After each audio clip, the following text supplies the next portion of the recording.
probably been right around a year since. It has been. It was literally like a week after my second book came out. Nice. Yeah. Nice. How have things been, dude? It looks, from the outside looking in, it looks busy. It's always busy. It's always enjoyable, though. You know, and people always ask me, like, how are things going in life? I'm like, man, crushing it every single day, working as many hours as I can and loving every single minute of it. So that's for me, like what I've now kind of found my job being is I'm problem solving is what it feels like I'm trying to do for like whatever the next project is or thing we're trying to make or drop we're trying to figure out. Like the problem is what's the best way for us to show it off, reach the audience and have them like it, provide value, right? Yep. So how do you do that? How do you get creative flow? Like what are your influences? So I'd say the first thing is never stop being a practitioner of my work. So a lot of people don't realize that I'm still a full-time physical therapist. So I treat in clinic 40 hours a week still. Are you still at? I'm at SSM at the D1 location here in St. Louis. I think that's the biggest thing, because the one thing that I am a big proponent of is understanding that there's so much that I still don't know, even though I've been I got my doctorate 10 years ago. I've been treating for such a long time. So far, there's a lot that I've learned and there's a lot that I teach, but I still know that I don't know what I don't know. And I love the process of learning new things, trying new things out. Like you said, problem solving. Every single patient that comes into my clinic, I'm problem solving. Right. I'm seeing, can I get better at obviously getting people back to doing what they love, which often is lifting heavy ass weights better. But what can I do to make the process of teaching other people more efficient, more streamlined? So I can put up a piece of content, say, Joe came in with back pain. If you're having back pain, here's the steps that you can do too.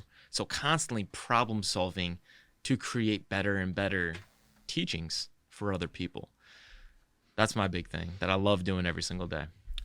And as you've found like a rhythm to your style of content, right? Like where do you look at content creators and who do you get fired up by watching? Or do you consume much? I don't consume that much actually from other creators. That's a big thing. I never wanted my content to look exactly like someone else's. When you're first starting off, I think it's very important to be educated within the platforms that you're creating content for so that you can understand the context of what you're trying to teach people. A video on TikTok is very different than a video on YouTube. And if you don't know that, you're not actually going to be able to reach the people that you're trying to reach. So I will say first and foremost, when it came to understanding that, Gary Vaynerchuk, Gary Vee to many people, by and large, the biggest influence on me creating and doing what I have done with Squat University. 2015, I had written my first book, The Squat Bible. It had not yet been published yet because it was 500 pages single space. I just had so much written down and I was like, I got all this information. I want to give it to the world. And I was shopping it around and so many publishers were like, we're not going to publish a book on squatting. I was getting so much negative feedback from that, not finding it going anywhere. And I got a phone call from my friend Nate. It was actually on his birthday. It was in early October 2015. And he was like, man, I understand like where you're coming from and what you want to do. He goes, have you heard of Gary Vaynerchuk? And I was like, no, I haven't heard that name before. He goes, he's got a book called Crush It that you need to read. He's like, it sounds like you have so much passion for doing something and helping other people. He goes, what you need to do is learn how to turn it into a brand, because when you build a brand, then you can give content away to other people. You can grow something organically. And then if you want to sell them something like a book, there's a product available. But it's nowadays not about writing something and hoping that maybe a publisher can pick it up. It's about growing something bigger than yourself. And there's avenues that you can do that. And I bought this book, Crush It, 2015. I read it in a couple days. And I believe it was October 15th, 2015, I started Instagram, YouTube, not TikTok at the time, Twitter, Facebook. I started Squat University, and I just, every single day since then, it's been my journey to create something. So I mean, you went in full force to 100%. This to build a brand and a business. Yes. See, that's such a different route than how I got here. Mm-hmm. Like, I started Instagram and YouTube to videotape myself throwing and lifting to share with the other 20 idiots who do Highland games, because none of us have anyone to talk to about it. Mm-hmm. And then at some point I spoke to the camera. Yeah. That was apparently where I guess it became a different thing. Mm-hmm. But that's where the whole platform for mine got built. And then people so it's funny to me that, like, we've both made a living off of this platform, sharing content, doing very different methods of it. Yeah. I think that just goes to show that, like, there's no one way that you have to go about building anything today or creating something that you would be considered an influencer in any space. You can be educational, you can be entertainment, you can do a mix of the two, but there's so many different ways and avenues to get to the ultimate goal of sort of building a business, and I think that's the fun of things. And the process of building that is literally what drives me every single day. I go to sleep, I wake up, and Squat University is on my mind. And my wife hates it, obviously, that to the point to where it's excessive, to where it's literally what gets me going every single day. I love it. But all the energy you've dumped into it has shown back up, right? So, like, at the thing that you've currently got right now, and man, especially with the feeling of momentum that comes with social media and building your own brand, business, whatever it is, because there's so long where it's just spinning the wheel up. And then once it actually gets moving and that big flywheel starts finally going, it's hard to stop. Yeah. How do you turn it off to downregulate? Well, I would say creating different rules for myself as far as when I get home during the week. So I work currently 5 days a week, but 3 of those days are long days where I won't get home from work until 7:15, 7:30 at night. When I get home on those days, I take my phone and I put it in my office and I don't pick it up. Till the next morning. Now, I may, for a second. There's a difference checking your phone than having it on you. Yes, because when I am up and I am going throughout my day, I am constantly engaged. It is, get up. I mean, from the second I'm up, I am messaging people back through direct messages. I'm commenting back to people as many as I can. Customer service. In between patients, I'm, texting people about this type of content that I want to create or collaborate with this power lifter and, make this piece of content in the 30 minutes I have before my lunchtime workout. Constantly go, go, go, go, go. I'm an endless amount of energy in that because it's truly my passion and it's something I could talk about all day long. But the second that I get home, I know, hey, I've got an hour and a half with my wife before she goes to bed.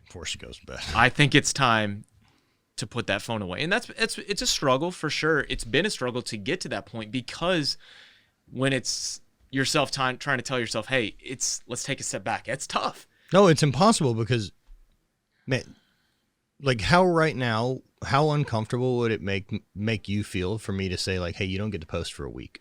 Extremely uncomfortable. Right. Extremely uncomfortable. Anytime I go on a vacation, I will have posts lined up. Yeah, of course you do. And it's a job. It's a job. Yeah. And it's the thing is it's not that I'm worried about it going away. You know what I'm saying? It's not, if I don't post for a week, Squat University stays Squat University. It doesn't go anywhere. But it's that I enjoy seeing the process of creating stop. I love that process. And also I am so enamored with the idea of being able to post something and see someone comment, that changed my life. I did that stretch and my pain went away. Like, to see and feel that gratitude from people that the content that you provided, that you spent an hour creating a post and it changed someone's life or helped them with pain or helped them improve something because of, I know how much frustration comes with technique issues and injuries. I've had so many of them. I know you've had so many of them. We've worked on some of yours before. Like, having someone say, hey, it's okay, here's something that could help, and having it work, it's a life-changing thing. And to see people comment and make those type of accusations that what you just made helped me overcome something, I love it. And I'm fueled by it. Well, sure, because, as coaches, like one of the goals is figuring out how to translate the information to the person. Yes. You know, it's not always the common ground. Like, so as coaches, you know, I'll find myself saying the same thing 10 different ways, waiting to see the light bulb click. Yes. And it's like, there you are. We have to talk about it like this. So like, as this is like continued with you, you know, I was looking through your Instagram deeper and looking into comments and stuff like that. It seems there's more now of that, of people talking about the positivity that they're getting from the content that they're part of, and way less, this isn't right. Yeah, I see it both ways, I think, just because I see the amount of comments. Sure, but what percentage? That's true. And sometimes too, what is it? Don't get high in your own supply type of thing, you know? Sure. No. Yeah, it's a careful world. It's funny when you look through the comments because you will see 3 that say, this is amazing, you're the GOAT, this has changed my life. And then you see someone underneath, and I get messages. Sometimes I just screenshot them just because I'll show them to my friends. And someone will say, you are the devil. I cannot believe you posted this. You are the worst thing to happen to the strength community. Like blah, blah, blah, blah, blah. What would be something that you've said that's so outlandish, apparently? Do you want to know the most outlandish post I've ever had? Yes. Yeah. What Okay, is the biggest fight that people want to have with you? Here's the most controversial post I have ever made. And the reason it sticks out is because it's actually sort of a funny story. I made a post, gosh, it may have been 2 years ago, and here's what it said. Lifter A can squat 650 pounds or something like that in training, but has a hip shift and knee cave. Okay. Lifter B squats 500 pounds in training, but his technique looks flawless. Really good looking training. So both are impressive. Lifter B is more impressive because he's staying within his technique limitations. And then I said, in the context, I said, let's talk about this. I said, the big thing that I try to explain to people with Squat University is I want you to move well before you move big weight. Not only, I think, does that increase your foundation, your base of movement quality that therefore then sets you up to hit higher potential long term. So I always think movement quality is the biggest thing. When people are maxing out, are they going to move perfectly? No. I've been an Olympic weightlifter since 2005. Look at any of my PRs. Are they perfect? No. No, that's why they're maxes. Exactly. But the idea is that if we, in training... Yeah, 70% should look dialed. We should look excellent in training. That's the goal, because how you train will bleed into the way in which you compete. So if you see someone in competition who has a horrible hip shift and a really bad knee cave, likely they are showing those same problems within their training. That's just a matter of fact. The way when you practice like you play. Practice like you play. When you are lifting heavy weights, you're strengthening a very specific motor pattern.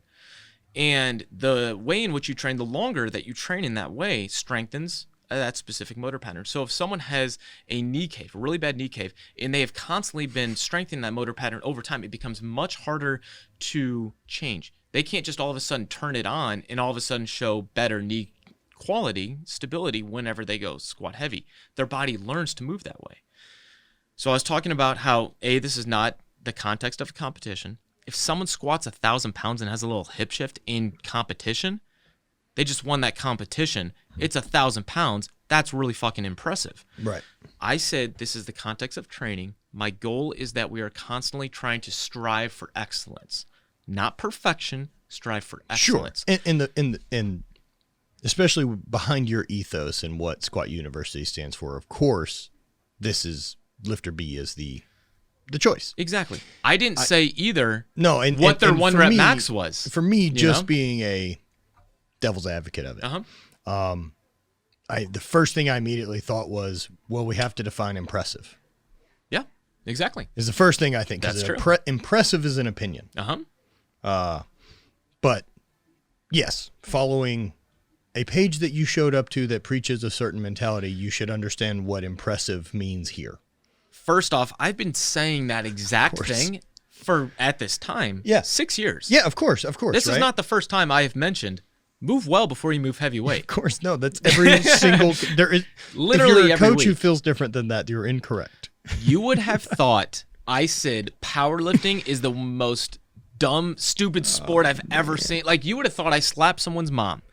The amount of comments saying I was an idiot, stupid, blah, blah, blah, blah, blah. Because people are talking about things like mental toughness instead. Like, I don't understand where the people thought. I think the big thing is it was just the number. More weight with like just because they saw the number was bigger. People really dove into it, and they were like, well, lifter B, he could only maybe squat 650 for one, but lifter A, he could probably do 500 really good because it's only 80%. I was like, dude, we're reading way into this. Literally all I'm saying is let's stay within our technical capacity within training. Push yourself hard. Technique breakdowns occur. I literally, in the context of it, said technique breakdowns occur when we move heavy weight.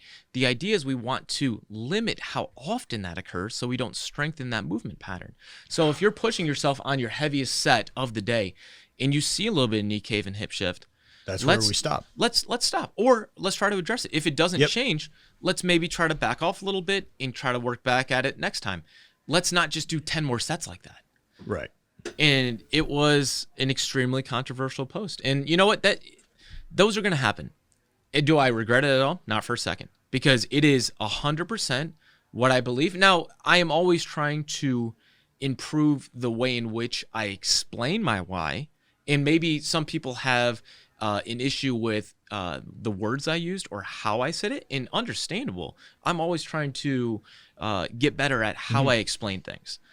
But being a word wizard is part of the game now. Exactly. But to say that my context for what I was trying to say was wrong is... No, it's not true. It's exactly what Squat University is about. Right. Move well first, then let's lift some heavy-ass weight. It's the same thing. I'll see comments before people will be like, oh, this person showed a hip shift. Well, back to the PVC pipe. I've not once brought out a PVC pipe at my gym. I want people to lift heavy weight. I want you to be able to squat as much weight as possible. I just want you to move well first. And there's 1,000 examples of great lifters who do that every day. And I try to showcase them and be like, hey, here's a great lifter who's going about things the right way. Why do you think, I mean, do you think your average audience are competitive lifters, or are they typical people going to the gym? Like enthusiast maybe? I mean, I would say that the majority of people following are more your weightlifters, CrossFitters, powerlifters, competitive athletes. I would hope so. I believe so, based on the things that people comment.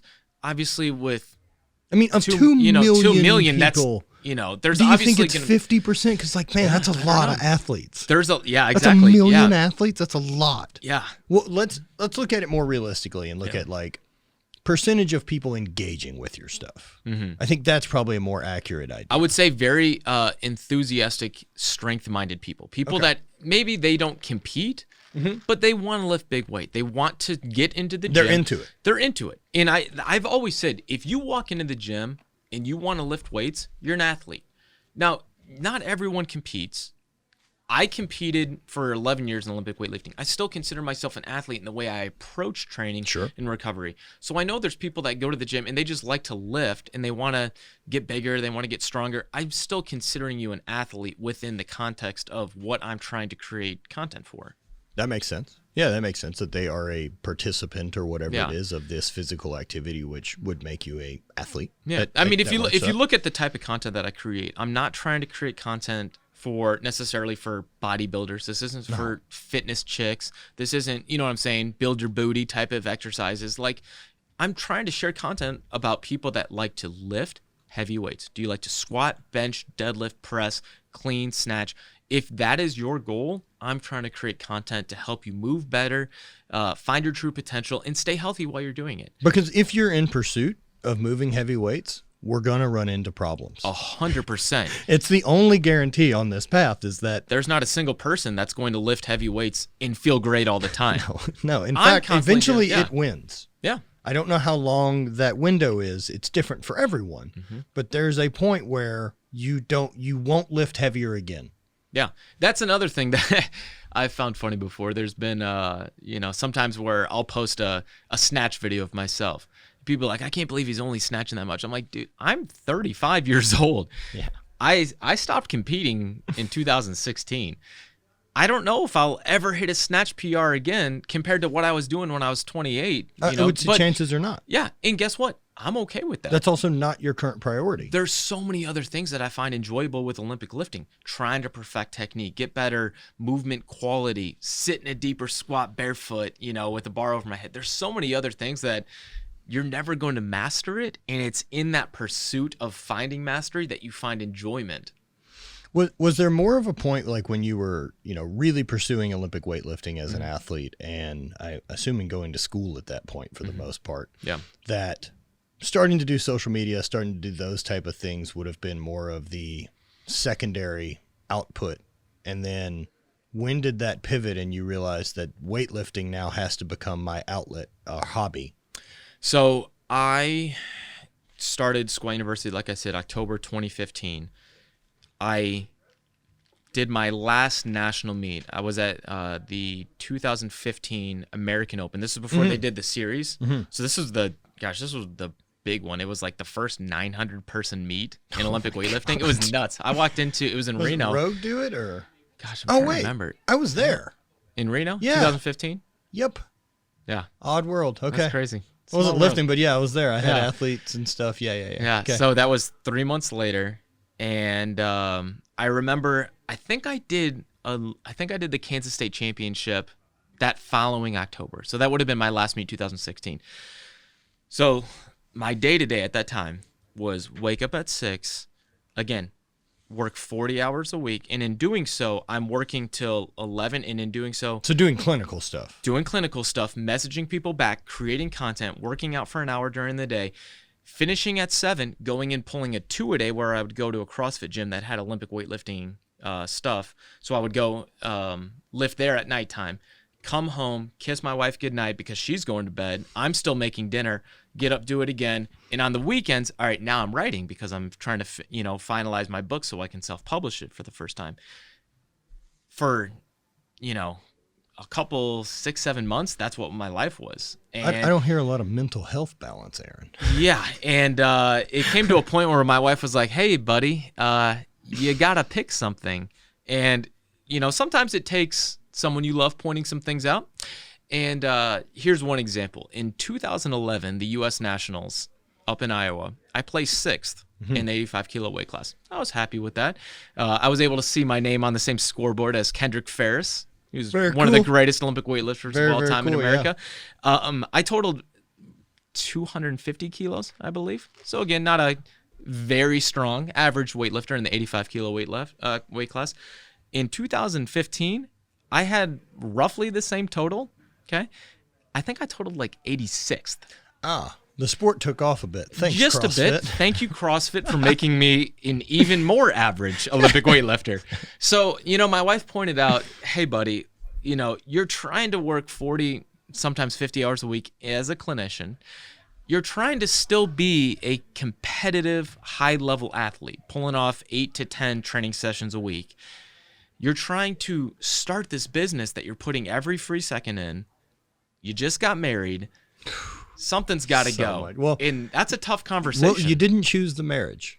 That didn't go. My life went differently. Yeah. And it didn't work out. But yeah, dude, it's fucking crazy. It's been a crazy thing. And so like one of the questions I wrote down here that I was curious about is like, at this point, what do you consider it is you do versus what you went to school for and thought you'd be doing 10 years now that you've got this degree? So actually, if you were to ask me what I wanted to do when I was in grad school, it was very similar to what I am doing now. Now, Did I envision it was at this point where I'm literally only seeing Squat University patients? Probably not. All I would say is that if you were to ask me in 2012 before I graduated, what do you want to do? I said, I'm going to do something great and become one of the best physical therapists that the sports world has ever seen.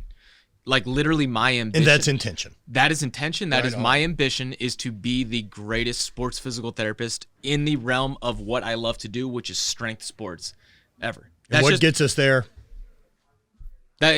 Some people, have different ambitions. That's always been my thing, is I know I was not blessed with crazy strength. I was not blessed with crazy skill in many sports.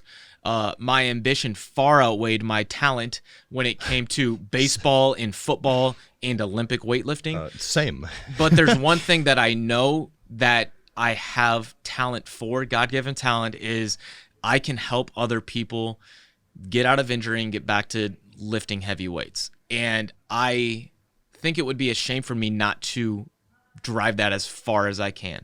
And for that, that's what Squat University became. I didn't know what that would have been because I worked for 3-4 years before I ever even considered building my own brand. And I never wanted it necessarily to be like, I want to be the boss, because I didn't want to open my own clinic. I didn't want to do all the managerial business side of things. Nope. But I've been able to find this side hustle that has turned into something much bigger, and it brings me so much more fulfillment than I thought I ever would have. Right, man. And dude, I mean, if I look back and try to look at 10 years ago to myself and talk to 28-year-old me who just getting started basically as a first-year professional Highland Games, like, I can't tell him what 2022 looks like, and he thinks that's real.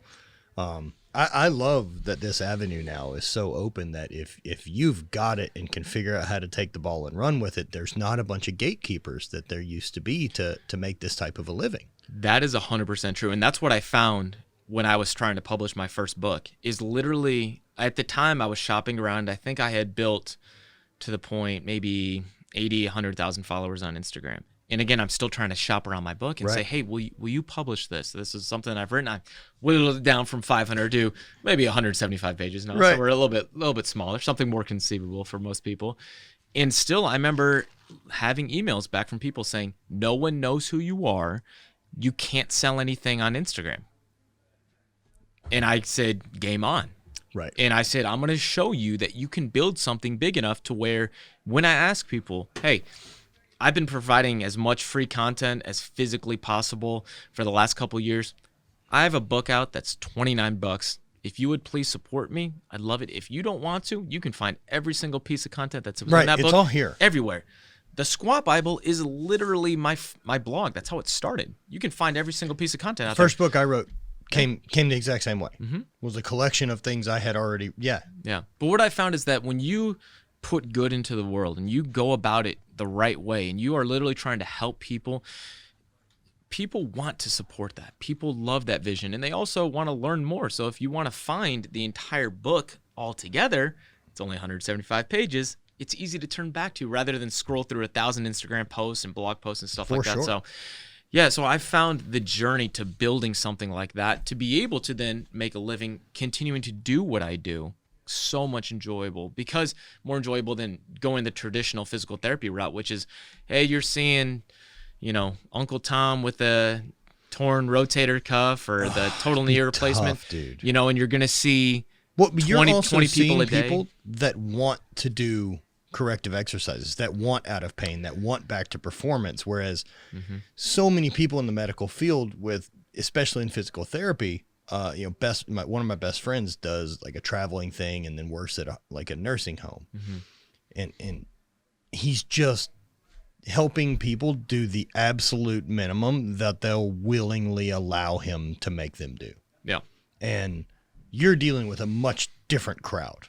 I have people right now that are flying in from all over the world because they want to get back to doing what they do, which is often lifting pain-free. And it's so enjoyable because those people, they're willing to do whatever it takes, and they don't want to have that surgery or that cortisone shot. They want to go about things the conservative, traditional way and learn about, because every single injury is a learning experience. They want to learn. They're eager to learn, and I love working with those people. Now, how many rounds do most of these athletes, and whether that's someone like myself or Martins or any of these other rad people that you've really helped, how many times once we've sorted a problem that even at the highest level, they'll start forgetting to do those little things that got us back on track, and you go, oh yeah, again, how long do we have to do those exercises? Forever? Yeah, it depends. There's every athlete's a little bit different at a case by case basis. Martins is one of those people that literally, sometimes you have to wean him back from doing the amount of things that you're wanting, or that you've given him before, because it's like, hey man, I don't want you warming up for an hour before you touch the barbell, because we've sort of worked on so many different things, and he's got he's got a physical therapist that he's able to work with in person out in California right now, Dr. Janae Brown, that I've been able to go back and forth with so many times. So we've gotten to the point where it's like, hey, here's what different things you need to pick and choose out of your magic hat of exercises to help you warm up and move the most efficient. So some athletes, you have to wean them back a little bit from doing too much warm up corrective exercise. Others, you have to constantly remind them, their back tweaks, and you're like, hey, well, were you doing these things that I told you? Oh, no, I stopped.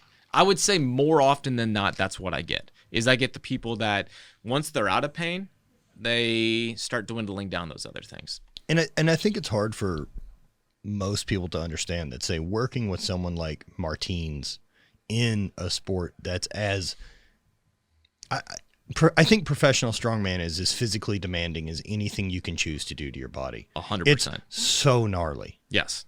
I mean, it's single leg carries, it's heavy stuff, it's spinal loading, like CNS is fried, like it's big, heavy spinal extension under load. Like you're doing a lot of things that are do it with a lifting, twisting motion if you could. Yeah. But guys like that, like I look at, especially because Father Time is your number one enemy. Mm-hmm. And those guys are setting a forest fire to themselves, and having people like you or a massage therapist or whoever the next person is, like these are all people who are spraying water trying to keep it from getting out of control. But make no mistake, this is a forest fire. That's a great way to put it. And another analogy that I'll use sometimes is like a Formula One race car, right? It's getting a little bit bigger right now. Those drivers just don't go on and just drive their car every single weekend as fast as they can. They have a huge team of the best mechanics in the world that are constantly tinkering with it every single race in between training. They're constantly trying to fine tune the car. And I feel like, especially at the strongman level, just because of how demanding it is, to build that team to keep the machine finely tuned is so important if you're looking for longevity. Yes. Because there will be problems. There will be crashes. There will be small injuries. If you're going into competitive strongman especially, but weightlifting, powerlifting, CrossFit, and you are not experiencing small aches and pains, likely you haven't been pushing your body hard enough. It's part of it. It is a part of it because you are pushing your body to the max constantly. And it's a constant game of trying to keep up with things and be as efficient and optimal as possible. And I think if we go about things the right way, we hold off the big injuries from happening. That's the thing. You are never going to be 100% injury-free. You can't just completely, go through a strongman competitive season, go through your powerlifting career, and not have small injuries occur. There's no days that pain's a zero. Exactly. But I think if you go about things the right way and you're moving well, again, before you're moving big weight, and you're also doing the little things that a lot of people don't see on social media, they're the non-sexy lifts. You're doing a little bit of mobility work. You're doing single leg RDLs or single arm bottoms up carries or things like that. Those are the glue that hold the beams of the house together. And if you don't have that, often you're not going to build a structure that will withstand the storms of competitive strength athletes, So let's switch gears a little bit to say, like, working with an athlete that they bit more beat up and like my hip, I have some hip pain, I have back pain, I have a ton of shift and imbalances, but I'm also aware at some point there's some mechanical limitations that they're not soft tissue. I've tried to address it that way. So how do you start addressing someone that has real physical limit, like their squat is because that's where the stop is. Mm-hmm. It's not a stretching issue. Like, so how do you manage those people to be able to say, like, I don't know with the way that you move, competing in max powerlifting is going to be great. I think the big thing is having that conversation of, I want you to train what you train while you fix what you can fix. Are you going to be able to snatch ass to grass 150 kilos? No. Can we still do maybe some power snatches from the high hang from blocks? Because you love lifting? Mm-hmm. And I don't want you to give that up. That's the big thing. I don't want people to stop ever training. I know what that would feel like because I've had those injuries where a doctor's been like, hey, just stop lifting or stop lifting. So like that can't be the answer. No, it's not. Mentally, physically, to just stop doing what you love to do and what you've done for so long, but how can you continue to train without going down a path that is going to lead to bad results? If you have a hip issue that is just bone on bone and it's causing a huge hip shift, if you were to continue squatting very deep and continue with a huge hip shift, there is increased risk of something else probably going wrong. That hip gives out, or think about it like this. There's rarely someone that comes to me with a back issue that also doesn't have a hip issue that may or may not be problematic. It may not, it may or may not be symptomatic.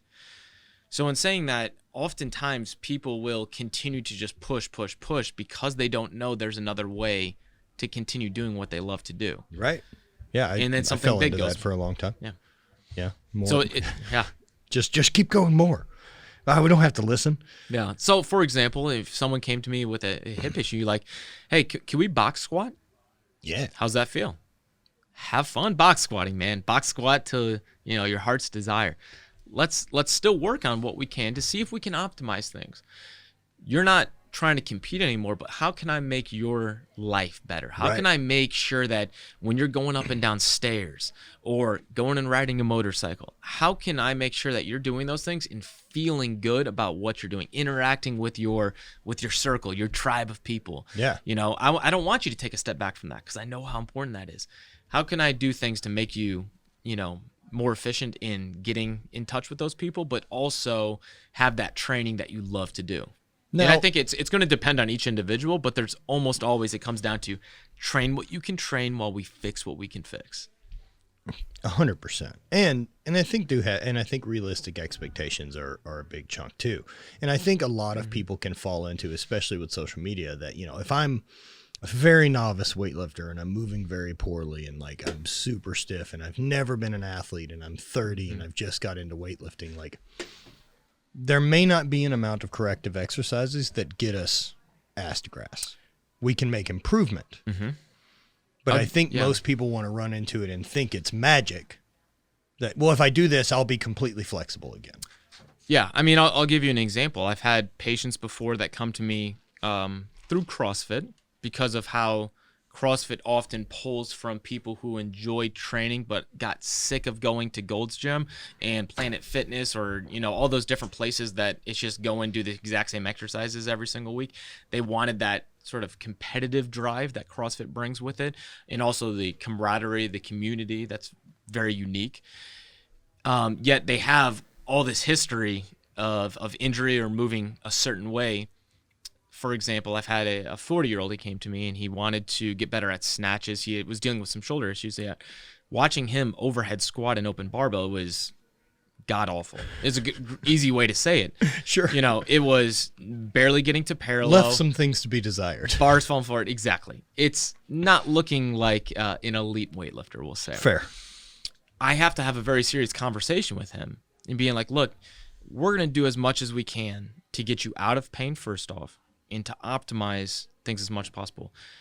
With being 40 years old and probably not squatting deep for a number of years, we can do as much ankle mobility as we want. You're probably not going to be squatting ass to grass. Can we get better? Hell yes. Is it going to be perfect? No.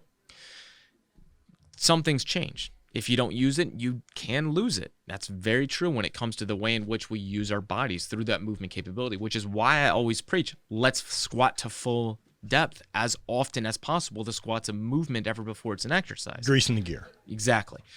So some people, they're going to need a weightlifting shoe with a raised heel. And some people are going to need a weightlifting shoe with a raised heel and even a little insert in there to get a, 2 parallel squat. That's just the reality of it sometimes. Some people are not going to be able to do full depth snatches.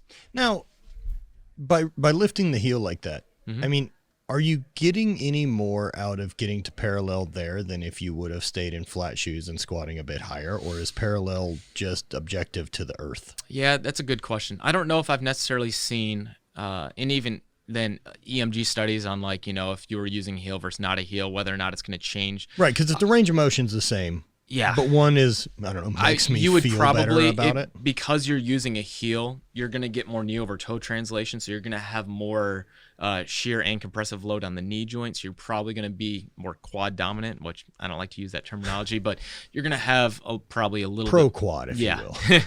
Exactly. So I think you're probably going to see a little bit of a change. Is it going to be significant? It's hard to say, but I definitely think the deeper you squat, there's going to be some different changes as far as what muscles you're working to what degree. But the biggest thing I try to look at is from more of a movement perspective is the deeper you squat with that raised heel, you're going to be able to receive the bar a little bit better as far as you're going to be more efficient with your snatches and cleans. So for a lot of people who are wanting to do Olympic weightlifting, that weightlifting shoe is extremely important. I have to have it. Yeah. I have to have it. I just was curious as far as musculature goes, right? Like, yeah, I'd have to go and look through the research. Yeah. Weird thing to throw at you.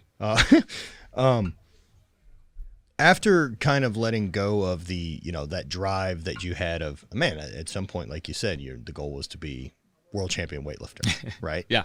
That's a lofty way. And especially if you're addressing your own training with that intent, have you found the pivot to putting that type of effort and drive into your business as rewarding or more rewarding, or just as if not more rewarding? And my wife will challenging too. It's extremely challenging. Think about it like this: when you are trying to be a great athlete, every training session in the blocks in which you are putting together periodization wise, you're problem solving. It's a different problem now, but it's still problem solving. You are trying to figure out what rep scheme, what volume scheme, what type of exercise variation is going to get me from point A to point B. And we can get real nerdy when it comes to athlete periodization for weightlifting, powerlifting, strongman. There's so much to it. That's the exact same type of focus and approach I take now to Instagram, Twitter, TikTok, building a social media brand, is thinking, how do I change up the reps, the volume, the variation of exercise? It's the exact same thing, just different context. So yeah, if you ask my wife, she will tell you 100%.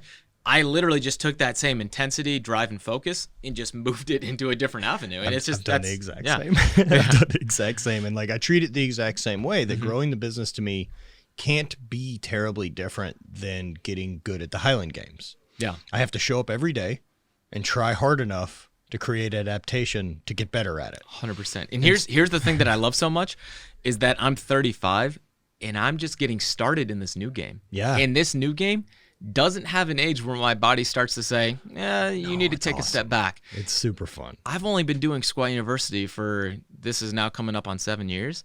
And dude, I'm just getting started. Dude, I feel the same way with hate or all the stuff that we've got Yeah. going on with, being able to create, and especially now opening dope, or not opening because it isn't, but having it. Yeah. And then being able to do Sundays and feeling this community of people who want to show up and be part of it. That part's been really, really cool. Yeah. So, man, it's an interesting world out there, dude. And it's rad that you get to build and shape and create this universe that otherwise doesn't exist without social media. Yeah. Like we mentioned before, the gatekeeper's not there anymore. They're not there the person anymore, that said, no one knows who you are, you can't sell anything through Instagram, they're not there anymore. I mean, your option 2 decades ago, you'd have to become Dr. Oz. 100%. And essentially, there's only 3 of those dudes who are around, and they're not handing over the keys to that chair until they're dead. That's why I love, there's so much opportunity nowadays. Like, if anyone has any desire to build something, do it. Put your work into it. Like, the sky's the limit. There's so much opportunity. And to say also that there can only be one person in this field, like me and Kelly Starrett are in a very similar field, but we're not competitors. There's, we're partners in creating change and helping people move better and get to the gym and live the life they want through strength. Yeah. Do you sell t-shirts? I have a few, but they're we're not competitors. Do you know what I mean? Like, yeah, exactly. Under Armour sells t-shirts. Like you and I, because we both sell shirts, are not competitors. Don't buy Matt's shirts. Only buy my shirts. Damn it. And like, it's the scarcity thing's gone because of the gatekeepers. And there's so many people out there that you don't need Seinfeld level following of a TV show to be successful anymore. Like you can 100%. Speak to your audience and your people, and they can be, and especially now, like depending on how passionate you can build an audience, you have so many ways to provide service to them, whether that's through 100%. Patreon for extra content or across the board. What an incredible world it is that we live in, that is so thirsty for content. And I don't know if it's entertainment, content, education, but let's just call it content. Not good or bad, just is. Now in your world, how hard do you think it is deciphering, information from someone like you versus there's a lot of charlatans? There are. It's definitely tough. And I think the biggest thing that I can do every single day is, again, you asked me, do I watch other people's content? And I see it sometimes, but I'm not constantly scrolling and looking through other people's stuff. Is the most I can do is put out what I believe and do so as often as possible in the ways that I believe can truly affect people. Focus on you. And I'm going to let the chips fall where they may, and I'm going to let history be the judge. People may call some of the stuff that I put out the worst thing to ever hit powerlifting, and some people may say that it's the best thing to ever help a strength athlete. And you know what? Worst thing to ever hit powerlifting. Let's find out what happens in 20 years, But I'm going to wake up every single day and put out the content that I know to be true. When someone says something bad about like a post that I may put up, do you know what I go back to? I say, you know what? I've had conversations with people that I look up to. Who are the GOATs, who are the giants whose shoulders I stand on top of, who have come before and laid the ground, who I learned from? Kelly Starrett, Dr. Stuart McGill, if we're talking athletes, Blaine Sumner, Ed Cohen, all these guys, Donnie Thompson. If I can sit and ask them questions and learn from them, and they say, hey, keep doing what you're doing. I like what you're doing. Keep it up. If I can look them in the face and the people close to me, my friends, my wife, if they're saying, hey, I know how hard you're working, you're true to yourself, keep doing what you're doing. Anyone could write anything in a comment and it just goes right over my shoulder. I go straight to it the next day. It doesn't matter at all. I'm going to go right back to my computer the second after I see it, and I'm going to go to create another piece of content. Well, you're not taking criticism from people you don't ask for advice. Exactly. You can't. No, not at all. As it continues to grow, so your business with books, you're creating a lot of content. How big is your team? Because you don't see it. There's a lot of ghosts with these businesses. We have a ton. Ours are scattered amongst the country, but let's see here. Most people don't realize it's 99% of the stuff that I'm doing is me. Good work. Thank you. As we talked earlier, Evan is my videographer who comes out from Kansas City. We worked together when we were out there. He comes to my garage gym to where we will film YouTube videos. So anyone that sees content where I'm actually speaking, not voicing over anything, that's a YouTube content that I've just cut down for Instagram. We shoot, he'll come out every 3 months and we'll just shoot for 10 hours straight. Just boom, boom, boom, knock out a bunch of videos. And then he'll chop them down and send them to me. And then I put them up on YouTube and then go from there.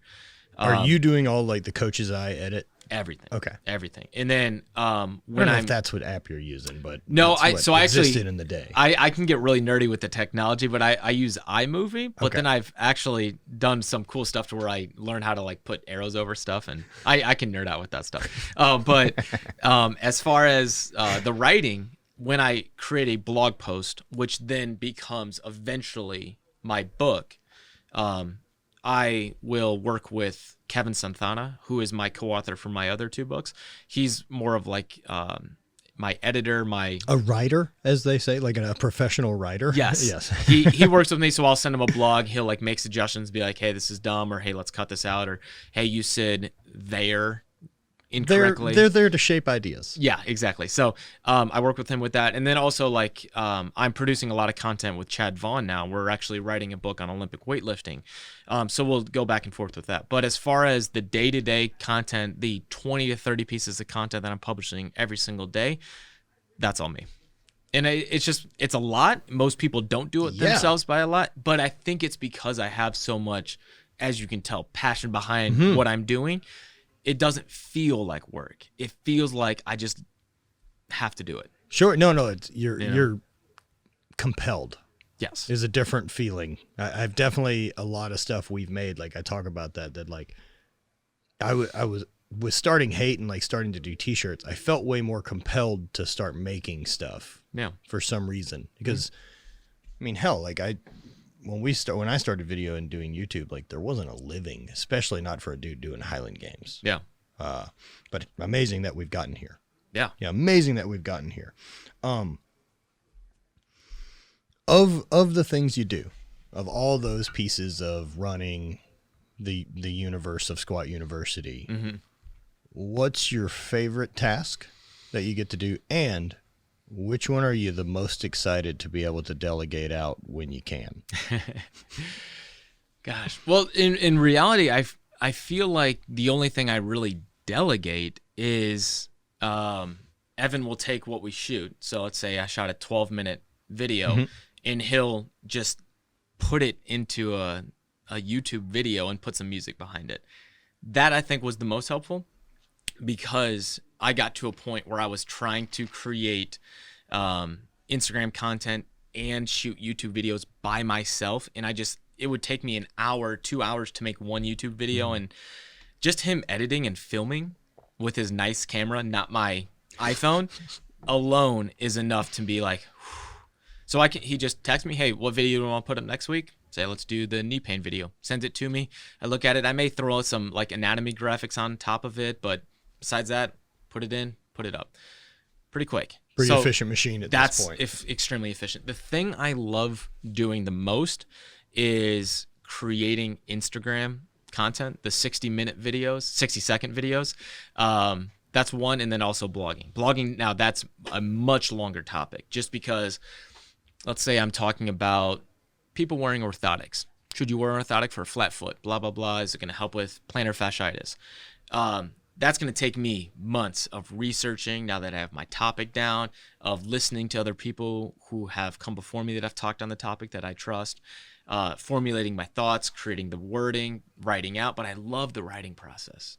Obviously, I've written 2 books. I'm writing 3. Like, I love that process of sitting down and just writing an essay. Yeah, same. But it's something that I want to write about, Right. I love that. And then also, taking that topic, someone goes, hey, what are the best hip stretches for a deeper squat? All right, great question. All right, let me pull this video from here. Let me put this anatomy graphic. Let me create a 60-second wording that I can voice over, that I can throw up on Instagram and then reuse on TikTok. And I love that process. How do you feel regarding like continually having to share the same stuff? Like, how often do you run into, I feel like we've said it a lot? Yes. The second that I feel like I've said something enough, someone will ask that question again. For example, I can't tell you the amount of times I've shared stuff on how to improve ankle mobility. In literally every single week, every single day, I will get someone that asks a question, hey, how do I improve my ankle mobility? It's just, there's never ending content to create for different topics. What you don't want to do is just share the same post over and over and over again. So that's where the fun comes in the creative process, the problem solving of how can I create a similar message, but do so in a different way. And sometimes it's reaching so almost a little bit of a different audience. So for example, let's say I want to make a topic on ankle mobility. I can make 3 different videos off the top of my head quickly on that. First one, I have a powerlifter who comes to me who has a problem hitting depth. Worked with Kelly Branton up in Canada 5 years ago. He was having an issue hitting depth on 960 pounds, mind you. Now, he also had it should help. Exactly. He also had a torn Achilles years ago and had an issue getting his ankle mobility back, which is why he was struggling to hit depth, and he would shift outside of it. So he worked on his ankle mobility at the Canadian Championship 2016, 17. He smoked 975 or something like that. But share that story. Second one, I'll just show a video of me squatting ass to grass and being like, hey, here's my top 3 ways of improving ankle mobility. Boom, boom, boom. Show them. Third one, hey, John had a sprained ankle and he was struggling to get his ankle mobility back. We use a banded joint mobilization. Here's the exact mechanics and how you would go about performing a banded joint mobilization reps and sets if you have a pinch sensation in the front of your ankle. 3 different pieces of content, all on the exact same topic. That's 3 different ways to say the exact same thing of here's how you get more knee over toe so you can squat deeper. Sure. So it's like things like that just constantly the gears are grinding, and I'm able to create content that can help 3 different people. That could be 3,000 different people. The ankle sprain content isn't probably going to reach the power lifter as much because he's like, I don't have an ankle sprain. You know, the powerlifting one, the CrossFitter, the fitness mom, you know, that just wants to squat to look good, that may not reach her as much. She may just keep on scrolling past that. So there's always a challenge and a problem to solve, and coming at things different ways to get the same message across. Yeah. And that is the joy of social media, is learning how do I do that and make the same piece of content hit in 3 different ways. Because like you said, how many of just take Instagram for example, how many of the 2 million followers on Instagram are a currently competitive powerlifter, strongman, which is even more of a niche sport, right, or Olympic weightlifter? Yeah, you can almost just say like serious strength lifter would be the overarching thing that you're addressing. That's my goal, but I know that sometimes there's different avenues. So people show up from everywhere. Exactly. It doesn't make any of the information only valuable for like any of the information that works for the strongest people alive probably translates to your mom. Yeah. I mean, I've literally had people send me a picture of them with their book, and they're like, "Hey, this is my father. He's 70 years old, and he loves your book. He just wants to work out with kettlebells." It's great. That's awesome. That's great. That's more movement. That's better performing. That's having a better life. It's happier. It's more options. It's I remember hearing, I think it was Chris Duffin who was on a podcast talking about sort of the tagline of Kabuki Strength, and it was like education or making the world a better place through strength or something like that. Yeah. And I love that, because through strength doesn't always mean I am competing in powerlifting next week or I'm competing in weightlifting, but it means we're using strength training as a way to enhance our life. And that's what it's all about. So that's where the world champion powerlifter that I'm sharing still has a way of relating to Susie, the 35-year-old mom who likes to go and work out at Gold's Gym. Right. It still fits because it's strength training, moving better, improving our capacity to not only get better lifts at the gym, which for a lot of us is our main concern, but also live the life that we want to live. You know, the most impressive post that, as far as numbers within the last year that came out, was I reshared a video during Christmas time of this, and I'm sure you've seen it. It's a grandpa who sees that he wants to be able to lift his grandchild to put the star on the top of a tree, and he knows he's not strong enough. So he goes into the old shed and he pulls out this kettlebell, and he can barely move it at first. I saw, yeah. And then he takes it and he's constantly trying to lift it, and he can barely lift it. And you know, people are like, what's this old guy doing? He shouldn't be lifting weights. He's going to hurt himself. And he's training, and eventually he gets to the point where he can lift this big kettlebell. And at the end, it showcases, obviously, his goal is to take his grandchild, hold her up so she can put the star on the tree. And again, strength training, while for a large majority of us, and for me, most of my adult life has been, I want a bigger snatch because I want to place higher in this competition. Right. Strength training is also that thing that allows us to live the life that we want to live for our 20s, 30s, 40s, 50s, and the rest of our lives. And that's the big thing that I'm trying to get across to people. Well, supporting the skeleton seems to give us more options. Yes. Right. Like it seems I haven't run into anything yet in my life experience of travel and adventure and whatever else we're trying to do that if I was 10% stronger and everything else was the same, wouldn't be better.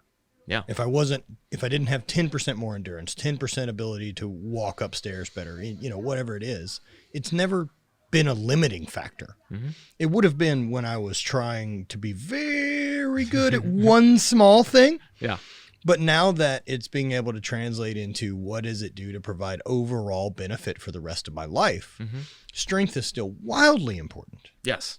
It's capacity. It gives you the ability to live the life that you want to live. You know, I've made posts before that get some funny reactions, but it's like, the one thing I don't want to ever do is have to have someone help me off the toilet.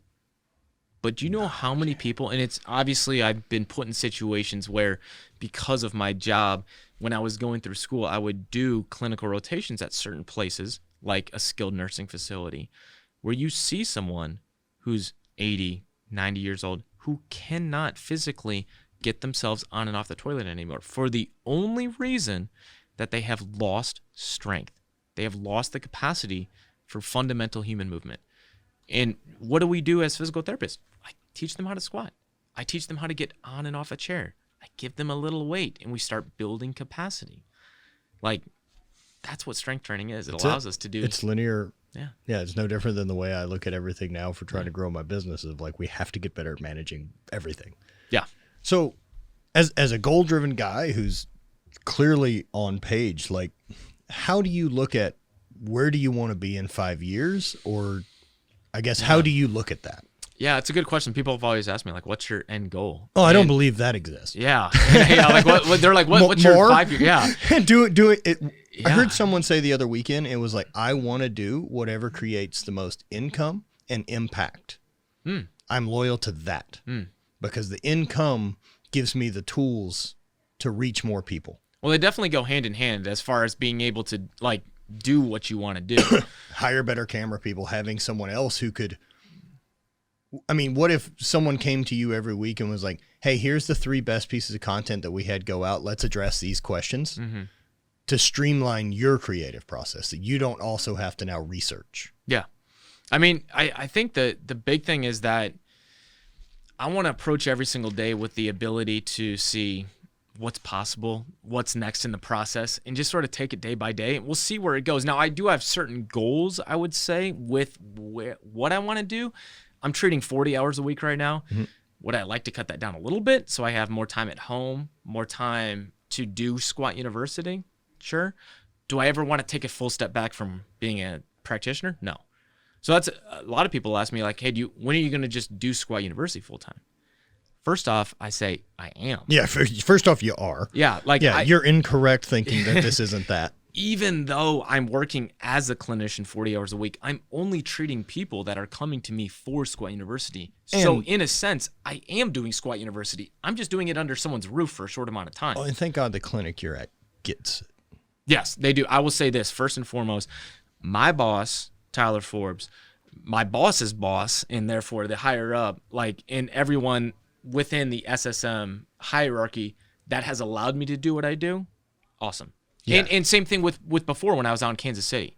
With the management and everyone that was allowing me to do what I do, Squat University would not be where it's at. Dude, what an incredible thing, right? That those people, at least seeing some of the foresight of what social media is and how this can be our benefit, instead of the fear-based approach of so many that would be like, we're sharing information from a clinic, this is liability, we're going to blah, blah, blah, and like all the panicked reasons of why you would say no to start. I see it too. There's a lot of times where people are like, hey, you can't make social media and show what you're doing here. It's not allowed.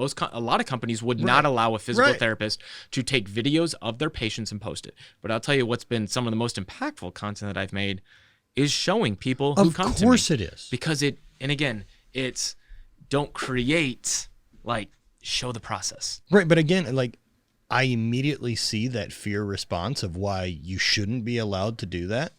But yet, what negative thing has ever happened because of it? Yeah. Well, and I think there's probably twofold. I think one, a lot of the people there's different laws, right? HIPAA laws. Now, in saying that, every single person that comes to me during the evaluation, if I'm like, hey, can I film this? First off, everyone's like, yeah, sure. Yeah, of course. Throw it on the internet. Like, they don't care.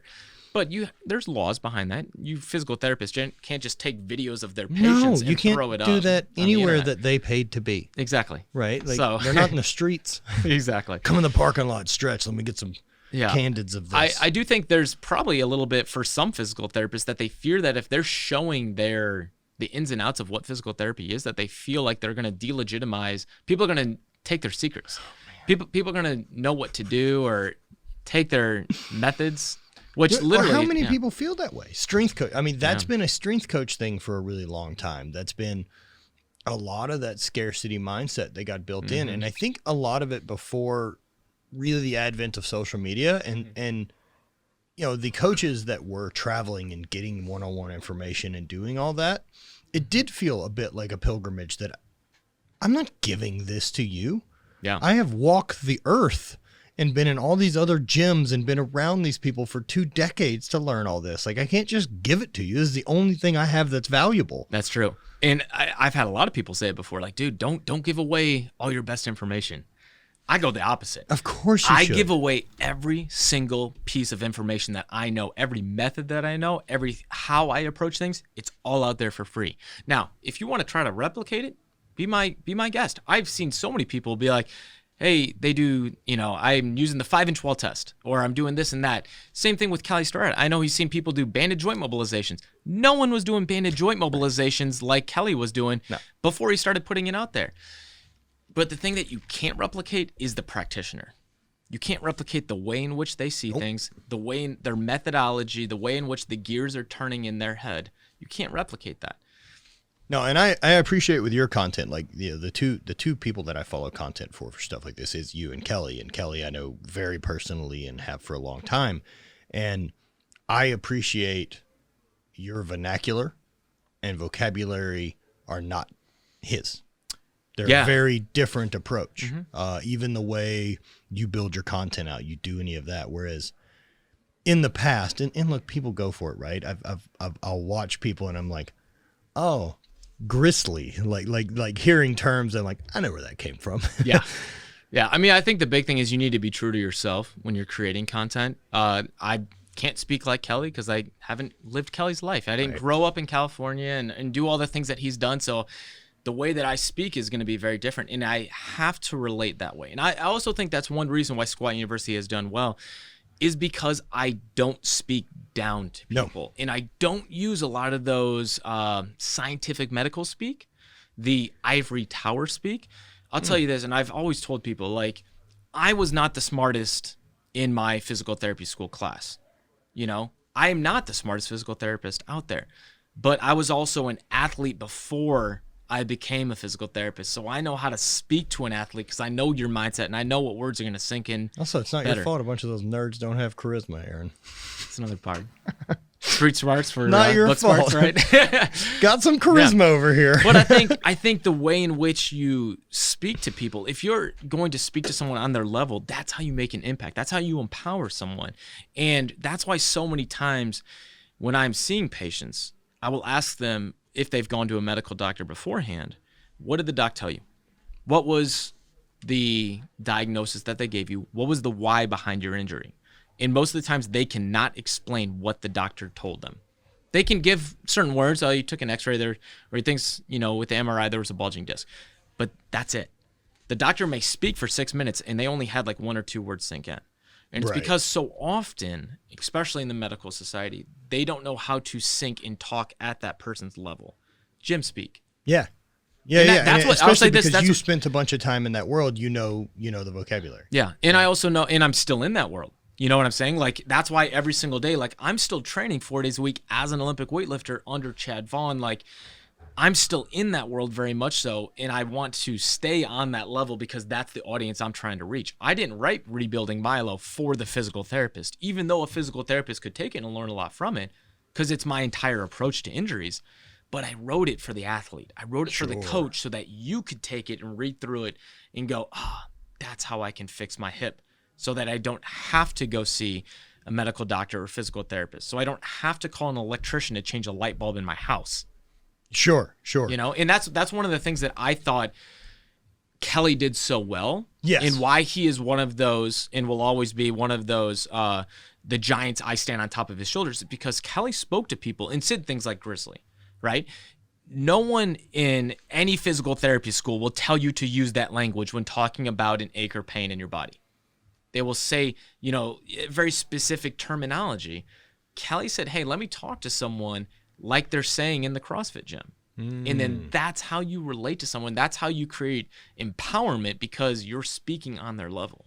Yeah, it's really, really rad to watch people who figure it out and then be able to go like why it works, right? Because a lot of time it's not necessarily the content alone, it's the packaging. 100% true. Right. And that's, I mean, look, what else can we prove that with? The company Liquid Death, they sell canned water. There ain't nothing in that can that's revolutionary that some other company hasn't done. Yeah. Incredible marketing. How you tell the story and how you package them is just as important as the final product, just as important as the message. For example, if I'm creating a piece of content, again, on ankle mobility, I could have two different pieces of content, one that'll do well, one that won't do well at all. I like to show other athletes that I've A, worked with or had close relationships with, as far as like I may show this Olympic weightlifter and I show him doing a bad snatch and twisting, and I show the testing and I show the anatomy, and then I explain the banded joint mobilization at the end, and then I show him doing a good snatch at the end. It's a story. I could have done that exact same post and just showed me doing a banded joint mobilization. Right. Same content, totally different Yep, context because you're for not how telling a story. Exactly. Storytelling is how the mind works. That's how you create the patterns within someone's brain for how they're connecting to something. If you still tell a good story, that's how you become a pivotal person in someone's life. And I think that's a big reason why I think Squat University has done so well in the different avenues, is because I love telling stories. And every single time that I sit down to try to create a piece of content, that's what's going through my mind. How can I create a story for this? Who's my main character? What problem are they going through? Who's the person that's coming to help them? What's the solution?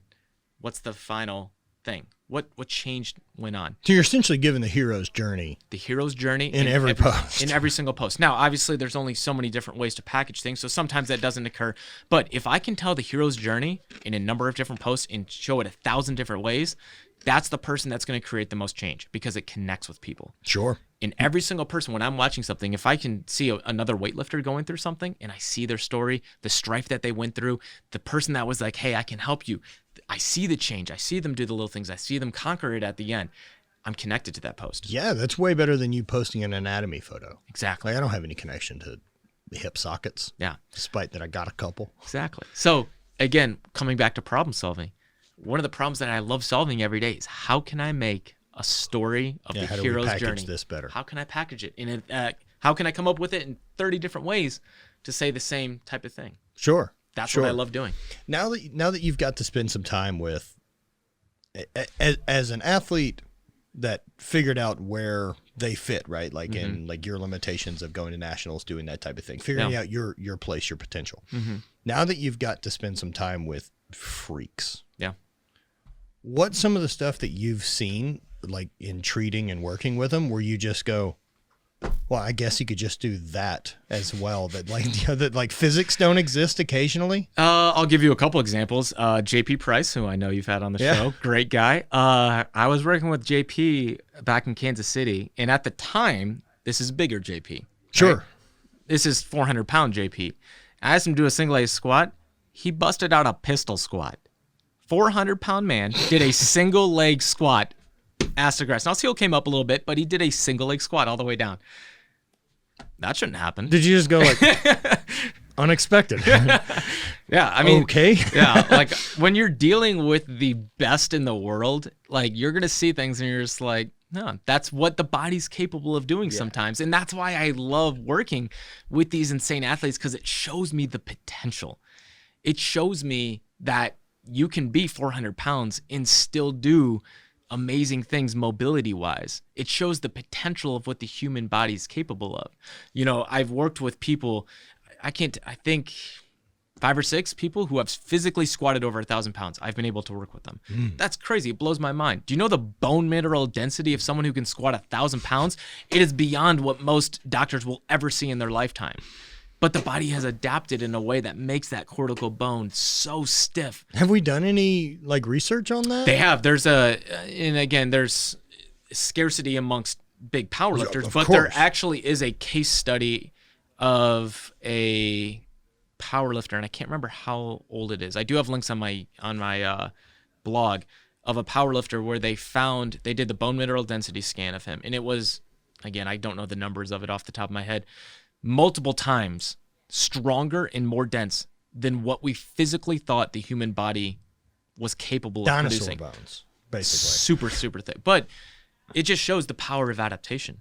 And with the right training programming, the body can adapt to so many things. It's incredible. Which is what it does, right? Like, and I try to explain that to people that like your body is indifferent to plight. Like it doesn't want you to do certain things. It'll do and adapt to whatever you tell it we're going to do most often. Yeah. And if you tell it that we're going to drive 75,000 miles a year and spend 10 hours a day in a car seat and slightly reclined, like, guess what? You're shaped like a cashew, bud.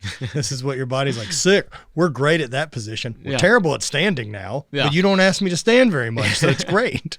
I mean, that's the nice thing about working with the strength athletes in all these different sports is I'm seeing the end potential of what's possible with mobility, right? You're not going to see a weightlifter who's an elite weightlifter who's got a lot of mobility issues often. No. You know, you have to be a freak of nature mobility wise to be able to get into the bottom of a snatch position with a lot of weight over your head. Oh, even to the point of look at how Klokov's skeleton has now formed. Mm-hmm. It is really good at weightlifting. It does a lot of other things really poorly. Yeah. In the same sense, like a powerlifter's back.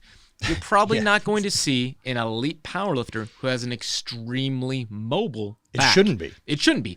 And if it was, there's probably some issues that are going to happen because the adaptation that has to take place in order to put 900, 1,000, over 1,000 pounds on your back and not break, you have to be extremely stiff.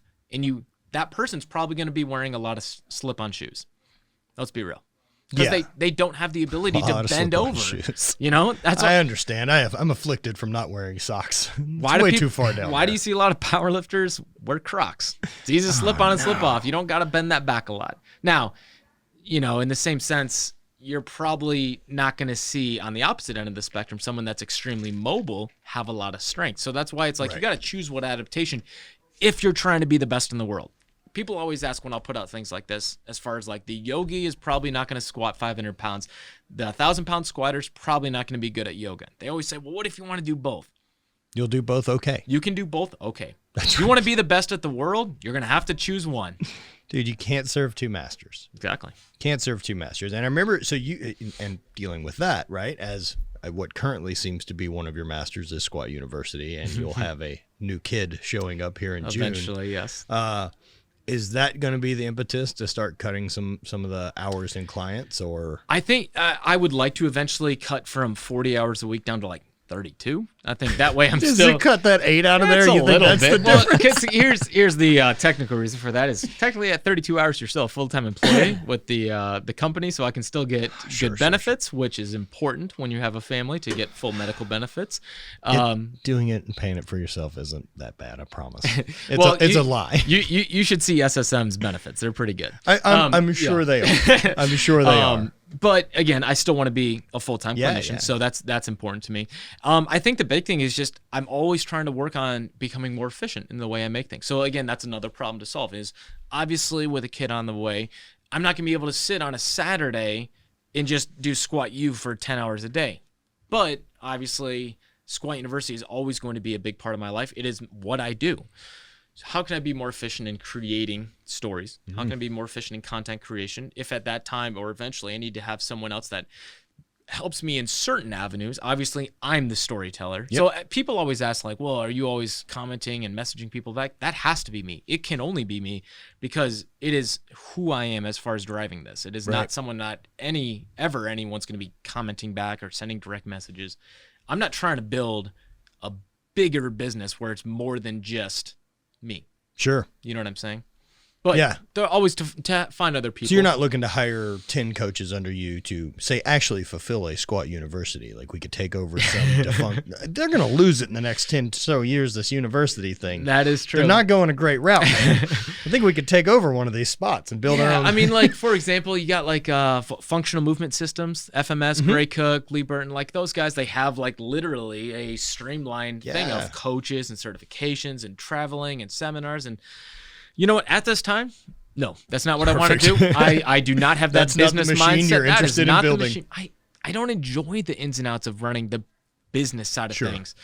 But who knows? Maybe in 20 years, that's different. But I'll Right. say for right now, in where I'm at in my life, I enjoy what I'm doing. I enjoy being a full-time clinician and in constantly problem solving and helping people hands-on, storytelling every day on whatever social media platform I'm on at the second. I enjoy what I'm doing. I don't want to change that. Dude, I'm so stoked to have you back in, and we should do this more often just because you're 100%. in town. Couple fun questions I wanted to do wrap up the podcast. Let's do it. Do you have any current hobbies that aren't in this world? I had other hobbies. I'll list a few. I loved to play guitar. I say Okay. love because I have not pulled out my 2 guitars. Gosh, it's probably been about 3 years now. So 4 years for sure. It's probably 4, probably 5.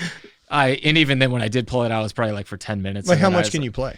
So I'll tell you this, I could play a large majority of Jack Johnson songs. Oh, great. I'm not. I went through a long period in undergrad and grad school where if you put a Jack Johnson song on, man, give me an acoustic guitar, I could probably play it. that's I fair. could play a few Red Hot Chili Pepper songs and Rage Against the Machine. That's really where my amount of music vocabulary stayed. Yeah. And then Squat University took over and my guitar went into the stand, and I have not picked it up in a long time. There you go. I would say that's the one passion that I really enjoyed playing guitar for a long time, and I have not picked it up in a long time. If I have a free second, the phone's out and I'm messaging people back and I'm creating content. All right, then that gives me the next interesting question to have you. What are the last 3 songs you played on Spotify? Oh gosh, I'll say 100%. You can bring them up. You don't even have to guess. That's the beauty of it. How do you so show just your go to last couple? Spotify. Okay. It should just show like recently played. Like what playlist or artist or what are they? Okay, I will show you just at the top. Yeah. There is Logic's album Under Pressure. Yeah. That was Yes. one of his earlier ones. Oh yeah, it's the the best one. The Off Season, J. Cole. Rage Against the Machine, just the artist, because I'm constantly playing just Still all their picking stuff. Dude, I can't get enough of Rage Against the Machine. They're by far my favorite rock band of all time. Probably because it's a little bit of rap rock and just Yeah, it's great. I mean, if I'm in the weight room, Rage Against the Machine or some. You were around the early 2000s. It Oh, got yeah. built into our system. We can't help it. Dude, Rage Against the Machine live at Olympic Stadium, Bulls on Parade, that opening where it just starts off with a slow guitar before every single football game. My junior and That was senior your year. move. That was my jam. Gotta have a song. And then also I have Mac Miller's On and On album. Killing it. Beautiful. And then I just have a playlist of boom bap rap. So Boom bap if rap. anyone understands the rap game, you know that boom bap rap is going to be that type of rap from the, early 90s, later 90s. Who are these early artists? 2000s. Oh, okay. Who's a boom bap? So the reason it's called boom bap rap is the style of how the music is produced with how the beat actually hits. It's Okay. much more of that. Most people today would call it more of an old school where they're using old school hip-hop, yeah. I will give you Sugar Hill Gang? How? no that'd be way earlier. So for example, Lord Finesse, Hip to the Game, Jay-Z, Dead Presidents 2, Big Pun and Fat Joe, Got it. Twins, Deep Cover 98, New York State of Mind by Nas. Yep. Afro Wah, Whirlwind Through Cities is going to be on there. Shook Ones Part 2 from Mobb Deep. 93 to Infinity, Souls of Mischief, Wu-Tang Clan. That's like boom bap rap. So that's, Got it. I go as more you can tell. bounce. Okay. That's more like New Orleans. Yeah. Like Southern Yeah. Just want to say I'm really happy right now. stuff. Dude, As you can tell, I could talk about rap for a while. I love it. too, Let's right? do a whole podcast on hip hop. We don't have to talk about exercising ever again. Yeah. Dude, this is great. Thank you so much. Dude, thank you for having me on. A pleasure as always. Always awesome. Yeah, dude. Where can everyone find and what are the new things they should be checking you out for? I will say I've been hitting TikTok hard recently. We're trying to do the same. Dude, I'm not gonna lie. I really think TikTok's gonna be one of the next big platforms. And I think a lot of people still, because of its originality and musically and how it started off, people are like, "Oh, it's for dancing, it's for little kids." Dude, Dude, that's not even what's on it anymore. TikTok Yeah, I- has so much cool stuff on it now. I think that's a misconception it's at this point. the thing about TikTok is that it is it's a little bit different way of publishing material than Instagram because there's no photos, there's no quotes or stuff like that. Yo, But they you can- don't care about caption. There's so many. There's no caption. there's so many different ways in which you can throw up content. You can duet people, you can stitch things. There's so many different ways you can do stuff and bounce off people's ideas. It's a cool app. So Yeah. I'm interested to see where we've it leaned goes. into it, Yeah. and we're slowly trying to figure out like where our voice is with it.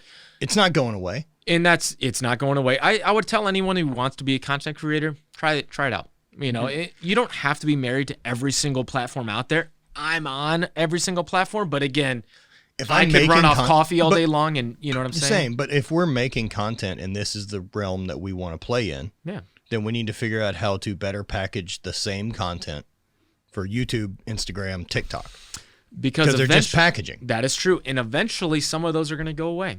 Yep. MySpace isn't there anymore. Nope. And anyone who's over the age or under the age of maybe 25, 30 probably doesn't know who Tila Tequila is anymore, right? But She was anyone killing it. over, she was crushing it on MySpace. She You had know a what I'm window, saying? So dude. it's like we need to be, as content creators and people that are trying to put good into the world and put helpful content out there, whether it's for entertainment or education, you should be on trying different platforms and finding your voice in all those. Yeah, and it has been a journey. Yeah, that's been the biggest probably Gary Vee thing that I've ever paid attention to, because he always talks about it, is be on everything all the time. Be on everything. Yep. Yeah. And it takes a while to learn your voice on everything because, man, like, And it changes. it changes too. Yeah. What I do on Instagram is very different than what I was doing on Instagram 4 or 5 years ago. Same. Yeah, same. Hell, I don't compete anymore. That's very true. So Yeah. it's adaptation. The same way I do it in training, the same way the goals change and move. And Trying to solve a new platform or a new problem every single day, man. I know sitting still and doing nothing isn't the answer. I know that's not the route to go. So avoid that one. Rule 1. It's a good rule to have. Yeah. Dude, thank you again. Yeah. Let's do it.